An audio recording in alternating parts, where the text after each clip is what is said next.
Dr. Abdullahi Ganduje and Senator Ajibola Basiru were officially chosen as National Chairman and National Secretary of the APC. Hi, welcome to What's Happening. These are the top 10 stories. At number 1, Dr. Abdullahi Ganduje, the former Governor of Kano State, and Senator Ajibola Basiru, the spokesperson for the 9th Senate, were officially chosen to replace Senator Abdullahi Adamu and Iyola Omishore as the National Chairman and National Secretary of the All Progressives Congress. This decision was made during a meeting attended by President Bola Tinubu, who arrived with security personnel. The announcement of the appointment was met with incitement from supporters, causing a brief disruption of the program. Other notable attendees at the meeting included Governor Yahaya Bello, former Governor BC Akonde, Acting National Chairman Abubakar Kyari, and spokesperson Ajibola Basiru. At number 2, the Military High Command has stated that they have not received orders to start operations in Niger.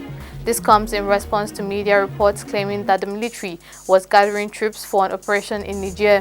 The Economic Community for West African States has imposed sanctions on the military junta and has given them a week to hand over power to an elected government.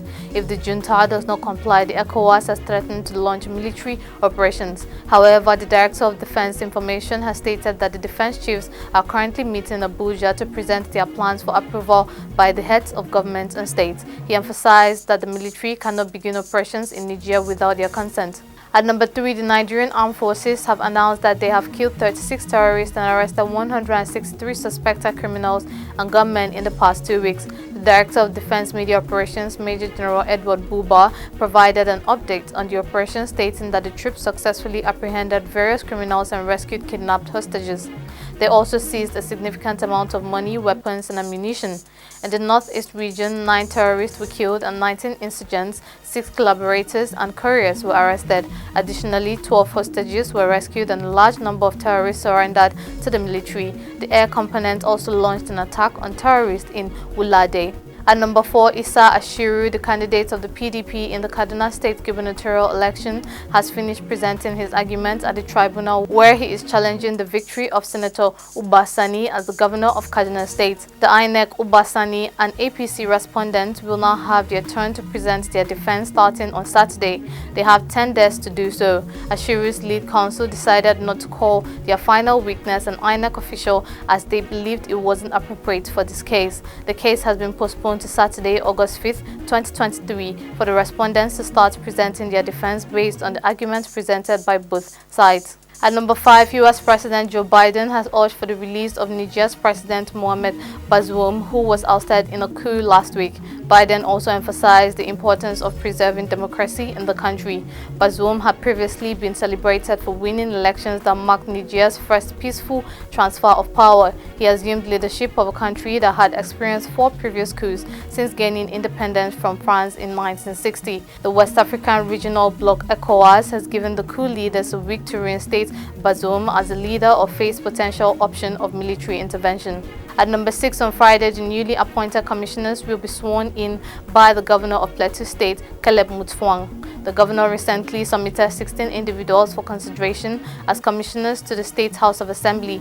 Shortly after, the governor added 3 more nominees, making the total number of nominees 19. All the nominees for commissioner were approved by state legislatures after being reviewed during a session led by Speaker Moses Sule. According to a statement from the Governor's Director of Press and Public Affairs, the swearing-in ceremony will take place at the Longfield Leisure Park and Garden in Rayfield on Friday, August 4th, 2023. At number 7, the ACCI has pressed President Tinubu for allocating 125 billion naira to support SMEs. Tinubu recognizes the importance of this sector and plans to provide conditional grants of 50 billion naira to 1 million nano businesses by March 2024. The aim is to give 50,000 naira to small business owners in all local governments, promoting financial inclusion. The ACCI president has urged for swift implementation of the 8 measures and cooperation with the CAC. He believes Tinubu's dedication to improving the economy will enhance growth and competitiveness. The ACCI president also suggests that all businesses join the chamber movement to facilitate efficient distribution of loans and grants to improve the database of business activities. At number 8, the Federal Ministry of Education and the World Bank collaborated to train 300 students at a college in Nasarawa State, Nigeria. This training is part of the IDEAS project, which aims to combat youth unemployment in the country. The project's objective is to enhance Nigeria's skills development system and provide relevant skills for both formal and informal industries. Since 2020, the students have been receiving training in various fields such as catering and decoration, welding and fabrication, building engineering, and electrical engineering. At number 9, Nigerian Army soldiers have successfully saved 4 kidnapped individuals and demolished bandits' hideouts in Kajuru local government area of Kaduna State. In a statement released on Wednesday night, Lieutenant Colonel Musa Yahaya, the acting Deputy Director of Army Public Relations for the 1 Division of the Nigerian Army, announced this information. Yahaya reported that on July 31, 2023, the troops successfully rescued the kidnapped victims. During the operation, the troops encountered the bandits and fought them using greater firepower. As a result, the bandits were forced to release the captives and flee, some of them injured. Finally, at number 10, the government of Oyo State has introduced a new road option for residents in Olodo and nearby areas of Ibadan. The Commissioner for Works, Public Infrastructure and Transport, Professor Daud Kehinde Shangodoyin, visited the Oki Junction Olodo Bank Road and announced the availability of an alternative route. Shangodoyin, along with the Commissioner for Information and Orientation, Dotun Oyelade, were present at the location. Shangodoyin explained that the Governor Sheyi Makinde has instructed for a 3.8 kilometers route from Oki through Kumakpai to Olodo to be repaired as an additional option. He advised drivers to use different routes while the bridge is being repaired. That's all for today. See you next time on What's Happening.